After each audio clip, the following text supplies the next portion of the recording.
लगातार हादसों के बाद भी अलवर का प्रशासन गहरी निद्रा में है। शायद और कोई बड़ा हादसा हो जाएगा तब शायद अलवर का प्रशासन फिर जागेगा।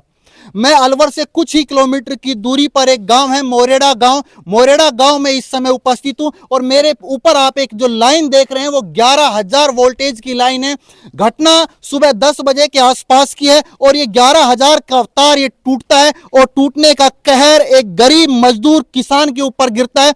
मेरे सामने जो आप तस्वीर देख रहे हो, इस तार के टूटने से इस किसान पशुपालक भाई की 50 से अधिक बकरियां मर चुकी हैं। हादसे की लापरवाही इतनी रही कि 10 बजे के आसपास यह घटना घटित होती है और अभी लगभग जब मैं ये कवरेज कर रहा हूं 1 बजे का समय है। ग्रामीणों से जब हमने बातचीत की, लगातार ये विभाग के संपर्क में है परंतु विभाग अभी भी पहुंचा है थोड़ी देर पहले ही। बातचीत करेंगे उन्हीं से जिनके साथ ये घटना घटित हुई है। क्या नाम है आपका भाई साहब? आसम। आप मौके पर थे? हाँ, मैं मौका पर यहीं पे था। क्या घटना हुई थी? सर, मैं यह जब लाइट में थोड़ा हल्का फुल्का चिरपिट हो रही थी तो मैंने फोन किया लाइनमैन को। तो लाइनमैन फोन काटा, कम से कम ना 35 कॉल किए हैं, उसने कोई रिप्लाई नहीं किया। फिर अपने से लाइन कटी है। अपने आप लाइन कटी है? अपने आप लाइन कटी है।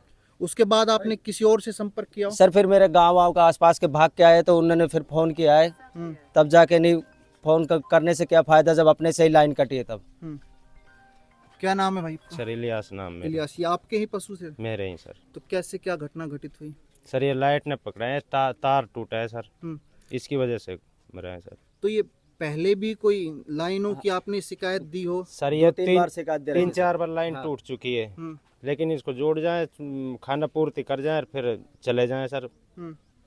तो अब तो ये सुबह टूटी है सर, एकदम से टूटी है। तो एकदम से टूटी है जी सर। तो लगातार आप प्रशासन से संपर्क कर रहे हो, कॉल कर रहे हो, तो कोई पहुंचा है? सर कोई नहीं आया, अभी थाने से जरूर आया है सर, अभी तक कोई नहीं आया। ठीक है। और भी लोग हैं, उनसे भी बातचीत करेंगे। क्या कहना चाहेंगे भाई?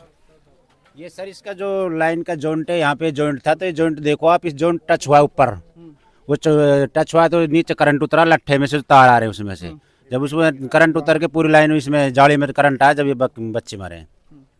इस तरह से हुआ, जिसको पहले भी 2-3 बार टूट गई है लाइन, इसको ऐसे जोड़ के चले गए। अब भी इसको लाइनमैन को अवगत करा था, लेकिन लाइनमैन इस पे ध्यान नहीं धरता है। हाँ, लाइनमैन तो ध्यान धरता ही नहीं है। उसको कॉल किया तो उन्होंने कॉल भी नहीं उठाया सुबह। अगर वो कॉल उठा लेता तो हो सकता है ये घटना नहीं घटती। कैमरे के सामने आप देख रहे होंगे कई पशुओं की यहाँ पर लाइन के टूटने से मृत्यु हो चुकी है। बातचीत और भी करते हम। प्रशासनिक अधिकारी यहाँ पर मौजूद हैं विद्युत विभाग से। सर, कब आपको जानकारी मिली?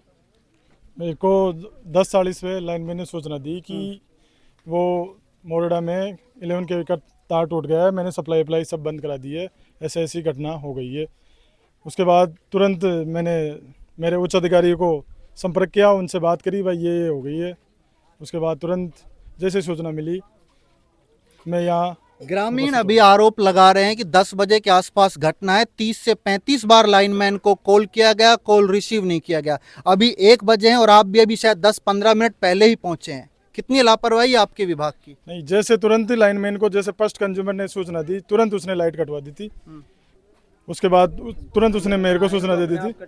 लाइन अभी आपके सामने कह रहे हैं लाइन अपने आप कटी। अपने आप कटे लाइन। हाँ, लाइन अपने आप कटे सब। ये लाइट कट जाती है तो बकरे मरते नहीं सर। दूसरा आपसे सवाल यह है कि इन्होंने सीधा आरोप लगाया कि इन्होंने पहले भी शिकायतें की हैं, लाइनमैन को भी कह चुके हैं। आप बिल्कुल आपके सर के ऊपर देख रहे हो 11,000 का लाइन का तार है, किस प्रकार ये जोड़ा गया? क्या ये घटना बताओ? ये जो भी मुआवजा मिलेगा इनको पॉजिटिवली मुआवजा मिलाएंगे। जो भी मुआवजा मिलेगा ना इनको पॉजिटिवली, जो भी मुआवजा मिलेगा वो बिजली बोर्ड से मुआवजा दिलाएंगे इनको।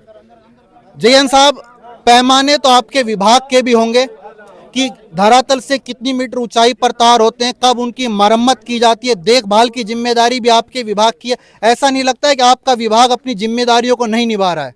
कितना बड़ा हादसा है, लाखों रुपए का एक गरीब का नुकसान हुआ है। जो भी होगा उनको पॉजिटिवली है ना मुआवजा दिलाएंगे हम। कितना मुआवजा मिल सकता है? आप भी जानते हैं कि विभाग की कार्यप्रणाली किस प्रकार होती है। एक बहुत बड़ा गरीब के ऊपर पहाड़ टूट गया है, आपकी जिम्मेदारियां बनती हैं आपके लाइनमैन की, आप भी जयन पद पर कार्यरत हैं। क्या हालत है, कितना बड़ा नुकसान है इनका? जो भी लापरवाही कर्मचारी है उसके खिलाफ हम जांच बैठाएंगे, उसके खिलाफ कार्रवाई की जाएगी। और जो भी इनको पॉजिटिवली मुआवजा है ना वो मेरे दिलाएगा, विभाग की तरफ से दिलाया जाएगा इनको। ये साहब ये बताओ, एक बल्ब जलाते हैं, अवैध मिलता है 80,000 1 लाख का, तुरंत VCR भर VCR भर देते के हो। जाते हैं सब, तुरंत भर के जाते हैं ना। इन बकरों का तुरंत मुआवजा क्यों नहीं कर रहे साहब? क्यों नहीं कर रहे? ये कर सकते हैं ना सर इस चीज को, इनका विभाग की गलती है। इनकी लाइन देखो तो ये मुआवजा क्यों नहीं दे रहे साहब, और कितना मुआवजा देंगे वो भी बताएं। गलत कह रहे होंगे साहब, एक बल्ब जलाने का 80,000 रुपए का 1 लाख का VCR भर देते हैं और तुरंत पर्ची पकड़ा जाते हैं, या तो भरो नहीं कट जाता है। अब इनका क्या कर रहे हैं कल सर? परसों ही भर के गए हैं सर। कल किसका भरा है? हमारे गांव में एक आध बहुत 20,000 भर दिए सर इसने, इनने। मैं सर यहाँ से सरपंच हूँ इमरान खान। मैंने इन्होंने जब किसी ने फोन नहीं उठाया तो इसने इलियास ने मेरे को कॉल किया, सरपंच साहब मेरे इतना बड़ा हादसा हो गया, मेरी 30-35 बकरियां मर चुकी हैं। तो मैं मौके पे पहुंचा, मौके पे पहुंचकर मैंने रास्ते में ही थानेदार जी को कॉल किया, तो थानेदार की टीम तो तुरंत आ गई थी। जब उसके यहाँ आने के बाद मैंने एसडीएम को कॉल किया, एसडीएम ने पहली बार तो फोन उठाया नहीं, दूसरी बार मैंने व्हाट्सएप पे मैसेज डाला तो मैडम का कॉल आया कि मैं जो संबंधित विभाग उनको मैं कॉल करती हूँ। तो मेरे पास भी सबके नंबर थे, कोई कह रहा मैं 2 घंटे में आ रहा हूँ, कोई कह रहा 1 घंटे में आ रहा हूँ। अय्यन साहब को मैंने लगातार 20 कॉल किए, 10 मिनट में पहुंच रहा हूँ, 15 मिनट में पहुंच रही टीम, लेकिन कोई अभी टीम तक नहीं तो आई। अय्यन साहब पहुंचे भी नहीं अभी तक अय्यन साहब आए नहीं, बार बार कॉल कर रहा हूँ। जब पूरे हार गए तो हमने फिर इकट्ठा करा, तो सभी ग्रामीणों ने ये कहा है कि इन पशुओं को उठाकर हाईवे पर चलते हैं और जो इनको उचित रेट मिले, क्योंकि ये गरीब मजदूर है, इसके जो पालन पोषण बच्चे जो बढ़ते हैं छोटे छोटे, इनके पे ही निर्भर है। अगर वो धंधा ही छिन गया, बच्चे ही मर गए, तो वो बिल्कुल घर से बेसहारा हो गया। तो हम तो प्रशासन से यही कहना चाहते हैं कि इसको उचित जो मुआवजा मिले, उसको गरीब का सहारा बने, इनके बच्चों का जो भविष्य भी सुधर सके। नहीं, ये घर तो बिल्कुल आज की तारीख में बर्बाद हो गया। तो प्रशासन हमारी बात पे ध्यान नहीं दे रहा है और हम उसी से ही बात करेंगे जो सक्षम अधिकारी होगा, कि जो हमसे डील कर सके, हम कह सके कि ये मुआवजा आपको देंगे, अन्यथा हम किसी निश्चित इस तरह के अधिकारी से कोई बात नहीं करेंगे। इनको हमने 20 मिनट का, आधे घंटे का टाइम दे रखा है, अभी तक तो कोई आया नहीं। अय्यन साहब बोल रहा है कि मैं आ रहा हूँ, एसडीएम कह रहा है मैं आ रहा हूँ, तहसीलदार का अभी तक कोई नहीं आई है। अगर 10-5 मिनट और देख लेते, नहीं तो इनको उठा के ट्रैक्टर में हाईवे पे लेके जाएंगे और जो इनको उचित रेट मुआवजा मिले। तो हम तो गुजारिश करते हैं सरकार से, प्रशासन से, कि इस गरीब का आदमी का सहारा बने और इसके बच्चों को जो पालन पोषण, ये कहना चाहता हूँ। इलियास भाई, आपका तो जीवन यापन इन्हीं बकरियों की बदौलत हो रहा होगा शायद। सर इनसे ही चल रहा है, मेरा तो कुछ भी नहीं है, मेरे पास कुछ भी नहीं बचा है अब। आपकी जानकारी के लिए मैं बता देता हूं, आप कैमरे के सामने देख रहे होंगे 10 बजे के आसपास का ये हादसा है। हादसा हो सकता है, लेकिन उसके बाद सबसे गंभीर मामला यह है कि संबंधित विभाग को सूचना देने के पश्चात भी संबंधित विभाग की लापरवाही इतनी ज्यादा है कि 1 बजे के आसपास टीमें मौके पर पहुंच रही हैं। मेरे सामने आप देख रहे होंगे विद्युत विभाग के जयन साहब है, जो अभी 15 मिनट पहले ही पहुंचे हैं, अपनी जिम्मेदारियों को कह रहे हैं कि जिम्मेदारी निभा रहे हैं। पशुपालन विभाग की टीम भी अभी पहुंची है और केवल ये मौका मुआयना कर रही है कि शायद वो जीवित है या नहीं है। लेकिन आपको जानकर आश्चर्य होगा कि 10 बजे की ये लगभग घटना है और 1 बजे तक कोई उच्च अधिकारी अभी तक मौके पर नहीं पहुंचा है। केवल पुलिस जो 112 नंबर पर कॉल करने पर अमूमन पहुंच जाती है। विद्युत विभाग के अधिकारी अभी 10 मिनट पहले पहुंचे हैं, पशुपालन विभाग के अधिकारी भी अभी 10 मिनट पहले पहुंचे हैं। आश्चर्य की बात यह है कि लगातार संबंधित विभागों को कॉल किया जा रहा है, परंतु वो कॉल भी उठाना उचित नहीं समझते। एक गरीब मजदूर को एक बहुत बड़ी आपदा आई है, लेकिन अलवर का प्रशासन आज भी उस गहरी निद्रा में है कि इस गरीब को मुआवजा मिलेगा, न्याय मिलेगा, नहीं मिलेगा। जो इस संबंधित अधिकारी हैं, जिनकी कार्यशैली पर अब सवाल खड़े हो रहे हैं, उनके ऊपर कोई कार्रवाई होगी या नहीं होगी। और भी देख रहे हैं, ये कौन है?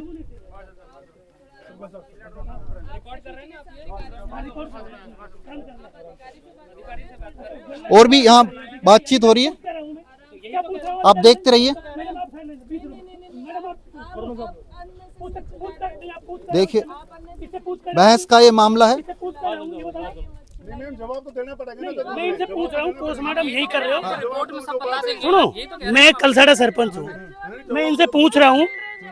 मैडम आप साइलेंट रहो 1 मिनट। मैडम 1 मिनट आपसे पूछ रहा हूँ, तब जवाब देना। आप चुप रहो 1 मिनट। अभी इधर तरफ इनको एक अपना काम करने का आप बताइए। यहाँ पे मैं इनसे ये इधर आ जाओ सरपंच साहब, आप लाइव देख रहे होंगे हालत यहाँ पर। जी सरपंच साहब बताइए, पीछे। मैं अभी जैसे ही मेरे को सूचना लगी तो मैं यहाँ मौके पे आया हूँ। अभी ये लाइट की लापरवाही से 32 बकरे जो हैं यहाँ मौत हो गए।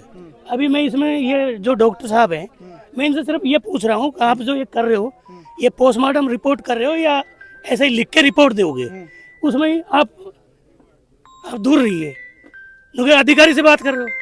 इसको ये पता नहीं है कि मैं भी एक सरपंच हूँ, ठीक है ना, और जो ये अधिकारी है मेरे अंडर में आते हैं अधिकारी, ठीक है ना, जिस पंचायत का हूँ तो वहाँ डॉक्टर भी मेरे अंडर में आता है। तो सिर्फ पूछ रहा हूँ, उसमें यहाँ इतनी बड़ी घटना होगी उसके बारे में जानकारी ले रहे हैं। भाई आप ऐसे ही फॉर्मेलिटी कर जाओगे, बाद में इस बेचारे को जरूरत पड़ेगी पोस्टमार्टम की, और आप घर जाके मना कर दोगे कि हमने तो किया ही नहीं है। तो इस जानकारी के बारे में ही पूछ रहा था इससे। संबंधित विभागों पर गंभीर आरोप लग रहे हैं, लापरवाहियां तो बिल्कुल सामने ही है। खैर, इन जिम्मेदार अधिकारियों पर जिला प्रशासन कोई कार्रवाई करता है या नहीं करता है। दूसरा बड़ा सवाल जो इस गरीब किसान के साथ हुआ है, काफी लाखों में इनका नुकसान हुआ है, इनको मुआवजा कब देगी सरकार, या फिर इसी प्रकार खाना पूर्ति करके पल्ला झाड़ लिया जाता है। संदीप यादव, वॉइस ऑफ प्रतिज्ञा, अलवर।